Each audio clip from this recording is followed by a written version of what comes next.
Welcome to my channel, that is Macro Receptor, and today we are going to discuss about very important topic of steam turbines, that is compounding. Clear? We have already discussed steam turbine. May we have mainly two types: impulse turbine and reaction turbine. Clear? Then there comes the term that is called compounding. So first of all, why we need compounding? या फिर हम compounding क्यों करते हैं? Clear? So that we are going to discuss. So compounding जो आपके पास होती है, it is basically used to reduce the speed of the rotor. Is used to reduce speed of the rotor in practical limit. Now जब भी आप turbine use करते हैं, हमारा एम क्या होता है? पावर को प्रोड्यूस करना है. क्लियर? जितना ज़्यादा आपके पास रोटर की स्पीड ज़्यादा आएगी, उतनी ज़्यादा पावर भी क्या आएगी? ज़्यादा आएगी. But here we are saying that we have to reduce the speed of the rotor. Clear? Why are we saying it? हमको पावर ज़्यादा प्रोड्यूस करनी है, but still we are saying कि हमको रोटर की स्पीड को कम करना है. Why we are doing it? Because हमको उसको एक प्रैक्टिकल लिमिट में लेके आना है. उसका रीजन यही है कि अगर आप एक ही स्टेप में वेलोसिटी को डिक्रीज करते हो इन द नोजल, तो होता क्या है? अगर आप सिंगल स्टेज कोई टर्बाइन यूज कर रहे हो, आपने नोजल में एकदम से अपने प्रेशर को ड्रॉप कर दिया और वेलोसिटी को राइज कर दिया, तो अगर आप एक ही बार में प्रेशर को ड्रॉप करोगे तो वहां पे आपको जो वेलोसिटी का राइज मिलेगा, प्रैक्टिकली उसकी जो लिमिट है वो 1200 मीटर पर सेकंड तक पॉसिबल है. The velocity with which the fluid comes out from the nozzle. Clear? तो ये वैल्यू इतनी ज्यादा है, दैट इज 1200 मीटर पर second, that we have to now use it to do now. Velocity से हम क्या करते हैं? वहां पे अल्टीमेटली टर्बाइन को रन करते हैं. क्लियर? इसी किनेटिक एनर्जी को यूज करके हम लोग आगे वर्क करते हैं ऑन द टर्बाइन. बट अगर आपकी वेलोसिटी इतनी ज्यादा आई, तो जो आपके पास वी होता है, जिसको आप क्या बोलते हैं? वेलिएट वेलोसिटी, उसकी जो प्रैक्टिकल वैल्यू है, it is around half of the V. तो वो अप्रोक्सीमेटली कितनी आएगी आपके पास? 600 मीटर पर सेकेंड. क्लियर? ब्लेड वेलोसिटी का जो फॉर्मूला होता है वो क्या आता है? It is pi diameter of the runner n/16. तो जो भी आपके पास स्टैंडर्ड साइज के डायमीटर्स जो है रनर के अवेलेबल हैं मार्केट में, क्लियर, इसके जितने भी प्रैक्टिकल अवेलेबल साइज हैं, अगर आप उसकी वैल्यू यहाँ पे पुट करोगे, क्लियर, तो अल्टीमेटली यहाँ से जो आपको स्पीड मिलेगी, क्लियर, इस स्पीड की जो वैल्यू आती है आपके पास आरपीएम में, वो अप्रोक्सीमेटली आती है 30,000 आरपीएम. इट मीन्स आपका जो रोटर है वो कितनी स्पीड से घूमेगा? 30,000 आरपीएम से. इतने रेवोल्यूशंस पे प्रैक्टिकली इतने बड़े साइज के रनर को जिसके ऊपर ब्लेड्स लगे हुए हैं रोटेट करना पॉसिबल नहीं है. सो दैट इज वाई हम क्या करते हैं? वहां पे इस स्पीड को रिड्यूस करते हैं. So we say that compounding is done to reduce the speed of the rotor in practical limit. Clear? So we are reducing it, but we are trying to make sure कि practical limit के अंदर जितना आप actual में achieve कर पाओ. तो वो हम कैसे करेंगे? इसके दो मेथड्स हैं. क्लियर? यहाँ पे आपको मैंने कहा कि अगर आप सिंगल स्टेज में ड्रॉप करोगे तो आपको मुश्किल आएगी कि वो एकदम से ड्रॉप करेगा. अब यहाँ पे दो मेथड्स हैं. या तो आप उसको पार्ट्स में ड्रॉप कराओ प्रेशर को, या फिर जो अपने वेलोसिटी इंक्रीज करी है उसको आप पार्ट्स में यूज करो. So we have two ways of doing it. First one is called pressure compounding and second one is called velocity compounding. तो कंपाउंडिंग की जो टाइप्स हैं, फर्स्ट ऑफ ऑल आपका फर्स्ट क्या होता है? It is called velocity compounding. And second one जो आपके पास होता है, it is called pressure compounding. तो जो इसके नेम है बिल्कुल सिंपल है. जिस पार्ट को आप, जिस टर्म को आप, जिस प्रॉपर्टी को आप वेलोसिटी को या प्रेशर को पार्ट्स में यूज करोगे, उसका नाम क्या बन जाएगा? That particular compounding. वेलोसिटी को पार्ट्स में यूज कर रहे हो तो वेलोसिटी कंपाउंडिंग, प्रेशर को पार्ट्स में यूज कर रहे हो तो वो क्या बन जाएगा? Pressure compounding. क्लियर? तो यहाँ पे मैंने आपके पास दो एग्जाम्पल शो कर रही है मैंने. फर्स्ट यहाँ पे आपको पार्ट दिख रहा है एक. क्लियर? इसको हम क्या बोलते हैं? This basically comes under the category of pressure compounding. यहाँ पे आपकी जो कंपाउंडिंग है वो कैसी है? वो है pressure compounding. How, that I will tell you later. But pressure compounding के जो पार्ट्स होते हैं वो क्या होते हैं? फर्स्ट पार्ट आपका नोजल ही है। सेकेंड पार्ट में है आपके पास मूविंग ब्लेड। तो जो एम है यहाँ पे, am basically shows the moving blade. Clear? तो यहाँ पे एफ लिखा हुआ है। एफ का बेसिक मीनिंग क्या हुआ? F is known as basically fixed blade. Clear?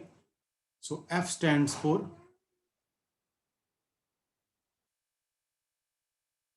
Fix blade, again moving blade. तो एक सीक्वेंस बनेगा नोजल के बाद moving blade, fix blade, moving blade.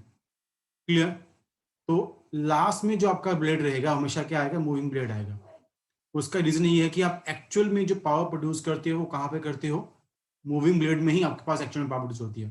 Fix blade जो है स्टेशनरी होते हैं, मूव नहीं करते हैं, तो आप वहां पे आपको पावर नहीं मिलेगी। पावर कहाँ मिलेगी? वर्क कहाँ पे होगा? On the moving blade. तो जब भी आप एंड करोगे, लास्ट का जो ब्लेड रहेगा वो हमेशा क्या रहेगा? Moving blade. क्लियर? तो यहाँ पे आपने नोजल में फ्लूइड को एंटर करवाया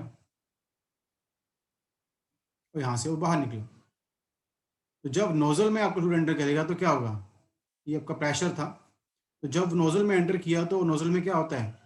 प्रेशर आपका ड्रॉप करता है, वेलोसिटी आपकी राइज करती है। तो दोनों ही काम कर दिया हमने यहाँ पे। This is for the velocity, this is for the pressure.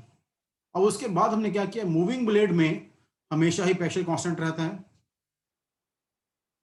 Pressure will remain constant in the moving blade as well as in the fixed blade, or we can say guide mechanism also. The pressure remains constant. Again we have a moving blade, so again the pressure remains constant. It means pressure में कोई भी change नहीं आया। Pressure को आपने एक ही बार में drop कर लिया जितना आपने करना था। बट हमने करा क्या उसके बाद? हमने वेलोसिटी को थोड़ा सा ड्रॉप किया मूविंग ब्लेड में। फिर वो कहाँ पे आया? फिक्स ब्लेड में, जहाँ पे वो क्या रहता है? कांस्टेंट रहती है। फिर दोबारा किसमें आया? मूविंग ब्लेड में। इसको थोड़ा सा हमने यहाँ पे ड्रॉप किया and ultimately comes out. It means हम क्या कर रहे हैं? हम वेलोसिटी को पार्ट्स में ड्रॉप कर रहे हैं। थोड़ी सी आपकी वेलोसिटी यहाँ पे ड्रॉप कर रही है, यहाँ पे आपकी वेलोसिटी कांस्टेंट है, और थोड़ी आपकी वेलोसिटी यहाँ पे आके डिक्रीज कर रही है। इट मीन्स हम वेलोसिटी को पार्ट्स में डिक्रीज कर रहे हैं। हम वेलोसिटी को एक ही बार में यूज ना करके स्मॉल पार्ट्स में यूज कर रहे हैं। तो इसको हम क्या बोल देंगे? We are going to give it a name that is called velocity compounding. Clear? तो मैंने अब यहाँ पे थोड़ा गलत लिख दिया है। ये आपके पास प्रेशर कंपाउंडिंग नहीं है, ये बेसिकली क्या है? This is a diagram basically of velocity compounding. Clear? This is velocity compounding that we have. Okay, तो ये जो आपकी डायग्राम है ये किसकी है? वेलोसिटी कंपाउंडिंग की है, क्योंकि आप वेलोसिटी को पार्ट्स में ड्रॉप कर रहे हो। Clear? M stands for mixed blade, F stands for fixed blade. Now in the next part of it, आपकी नेक्स्ट डायग्राम है, this basically is a diagram of pressure compounding. Clear? तो इसमें हम क्या करेंगे? हम नोजल यूज कर रहे हैं initially. After the nozzle we have a moving blade, again a nozzle, again moving blade, again nozzle, again moving blade. Clear? तो इसमें हम क्या कर रहे हैं? हम नोजल ज़्यादा यूज कर रहे हैं। उसका रीजन क्या है? We are saying that first nozzle में हमने प्रेशर को स्लाइटली ड्रॉप किया, बहुत ज़्यादा हम उसको ड्रॉप नहीं करेंगे। जैसे आप प्रेशर को ड्रॉप करोगे आपकी जो वेलोसिटी है वो राइज करेगी। क्लियर? उसके बाद हमने क्या किया? जो हमने वेलोसिटी यहाँ पे राइज करी फर्स्ट नोजल में, उसको हम यूज कर लेंगे इंटायरली, वो ड्रॉप करेगी यहाँ पे। बट मूविंग ब्लेड में आपका जो प्रेशर था, क्लियर, वो क्या रह रहा है? कांस्टेंट रहेगा। फिर फर्दर हम जब नेक्स्ट नोजल में आए तो इस नोजल में हमने अगेन क्या किया? प्रेशर को थोड़ा सा फर्दर ड्रॉप किया। उस ड्रॉप से अगेन आपको वेलोसिटी का राइज मिला। क्लियर? सो वेलोसिटी राइज करी, प्रेशर आपका ड्रॉप करा, again we move toward the next moving blade. Moving blade में अगेन प्रेशर रिमेन्स कांस्टेंट, और जो आपने वेलोसिटी को गेन किया था वो आपने ड्रॉप कर दिया to do work upon the moving blade. Again we have a nozzle, so again drop in pressure will be there and rise in the velocity will be there. Clear? And over here in the moving blade again जो आपने velocity को gain किया है उसको आप use करोगे तो वो ड्रॉप कर जाएगा, pressure remains constant and ultimately it comes out from it. So we can use as many of them, nozzle, moving blade depending upon our requirement. जितना इसके आप नंबर को इंक्रीज करोगे उतनी ही नंबर ऑफ स्टेजेस जो है आपके पास क्या जाएंगी, वो ज्यादा आ जाएंगी. सिमिलरली यहाँ पे है nozzle, moving blade, fix blade, moving blade. This is basically one setup. Clear? जितना आप इसको मल्टीपल सीरीज में अपना यूज करते जाओगे, fix blade, moving blade, fix blade, moving, आपके जो स्टेजेस हैं वो बढ़ते जाएंगे. क्लियर? जो हम मल्टी स्टेजिंग करते हैं तो ये उसी का पार्ट है. कंपाउंडिंग को आप मल्टी स्टेजिंग भी बोल सकते हो, बिकॉज हम कंपाउंडिंग इसलिए कर रहे हैं ताकि स्टेज ज़्यादा बढ़ जाए और प्रेशर और वेलोसिटी को हम पार्ट्स में यूज करें. क्लियर? तो अगर हम यहाँ पे देखें नोजल में आपके पास यहाँ पे क्या हो रहा है, नोजल में आपका प्रेशर ड्रॉप करेगा, वेलोसिटी राइज करेगी. Again the nozzle in, pressure will drop, velocity will rise. Again nozzle, pressure will drop, velocity will pressure will drop, velocity will rise. This arrow will be toward this side. और last में जो आपके बीच में moving blades लगे हुए हैं, इन सारे moving blades में आपका प्रेशर क्या है, कांस्टेंट है, सिर्फ आपकी वेलोसिटी डिप कर रही है. तो मूविंग ब्लेड बनते इसलिए हैं जो वेलोसिटी आपने गेन करी है नोजल में उसको आप यूज कर पाओ. There will be no effect on the pressure of it. Pressure remains constant. Clear? और जब आप एंड कर रहे हो लास्ट में, as I told you guys, last में एंडिंग में हमेशा क्या आएगा, मूविंग ब्लेड आएगा. यहाँ पे भी और यहाँ पे भी, दोनों में ही जब आप एंड करोगे स्टेज का वो मूविंग ब्लेड से ही होगा. Clear? And there is one more stage of it, number 3 stage, जिसको हम क्या बोलते हैं, it is called pressure velocity compounding. Pressure velocity compounding, इसमें हम बेसिकली क्या करते हैं, इन दोनों को ही कंबाइन कर देते हैं. क्लियर?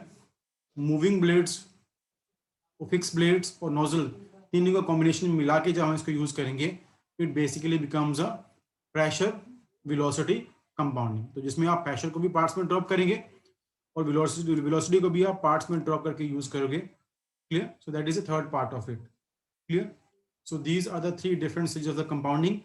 तो compounding हम क्यों करते हैं, to reduce the speed of the rotor in some practical limits. Clear? So that is all for today from my side. Clear? If you like the video, please share the video with your friends and please subscribe to my channel, that is Magnetic Receptor. Thank you very much.